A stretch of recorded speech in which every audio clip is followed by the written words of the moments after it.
Hi everyone, welcome back to the Wellworthy Weekly Roundup. Every week, I track the biggest healthcare policy and access stories shaping your care, your wallet, and your plate. This week, changes in COVID vaccine access, Cigna's new billing policy, the FDA crackdown on GLP-1 compounding, Florida's vaccine rollback, SNAP cuts, and Johns Hopkins ending its contract with UnitedHealthcare. It's a lot, but I'll break it down. And stick around to the end for our bright spot of the week and a new community resource you can tap into. Let's start with COVID vaccines. 2 federal changes set this all in motion. The emergency pharmacy flexibility expired, meaning pharmacies no longer had the authority to automatically prescribe or give COVID vaccines. The CDC's vaccine guidance was narrowed under new federal leadership, signaling less federal support for routine COVID vaccination. This left a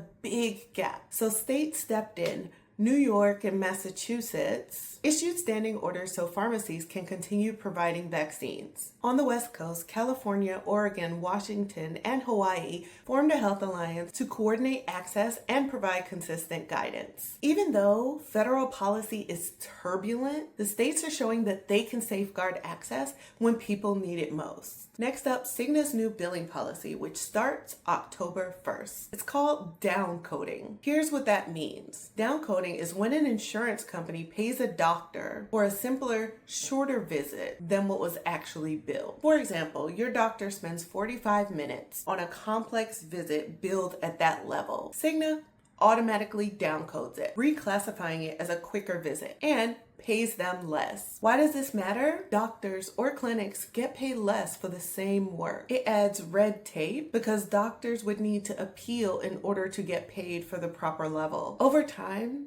doctors may choose not to accept Cigna, which in turn limits patient access. Let's talk about GLP-1 drugs like Ozempic, Wegovy, Mounjaro, and Zepbound. During shortages, compound pharmacies were allowed to make custom mixes. That made GLP-1s cheaper and easier to get. And it also helped people bypass some of the insurance red tape. But here's the update. The FDA says supply is now stable, so those legal allowances have ended. Routine compounding of GLP-1s is no longer permitted. Only rare patient-specific cases, like an allergy to an ingredient, are still allowed. Patients who relied on compounded versions, often at a much lower cost, will be most affected. This is a major shift for clinics and cash pay patients who had relied on compounded GLP-1s as a workaround. In Florida, leaders are pushing to eliminate all vaccine mandates. Some of these changes will require legislative approval, but experts warn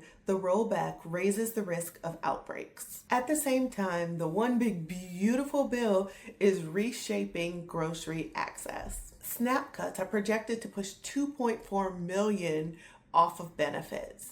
That means families with less food security. Local grocers are under strain and food banks are bracing for increased demand. But there is definitely a silver lining here. Some states and nonprofits are rolling out creative responses, like the Double Up Food Bucks program, which matches SNAP dollars for fresh produce, expanded mobile pantry services, and we're already seeing record volunteer signups and food donations at food pantries. It's a reminder that community action can cushion the blow of federal cuts. Finally, another big insurance update. Johns Hopkins ended its contract with UnitedHealthcare. Hopkins cited repeated denials and delays in care as their reasoning, while UnitedHealthcare disputes that. The bottom line is patients with UHC now face out-of-network bills if they use Johns Hopkins facilities. There is, however, a transition. Patients already in treatment can continue at in-network rates for a certain period of time, which gives families space to adjust. This is significant because Hopkins is one of the nation's top hospitals, and this move highlights growing tensions between providers and insurers. Let's close with our bright spot of the week. Even with all of these policy shifts, community care is stepping in where systems fall short. States are moving quickly to protect vaccine access. Food banks and neighbors are rallying to support those impacted by SNAP cuts. Providers are fighting for fairer billing practices to keep clinics open. These are reminders that while top-down policy can shift overnight, community solidarity creates lasting safety nets. And speaking of community, we've launched a new state-by-state resource hub.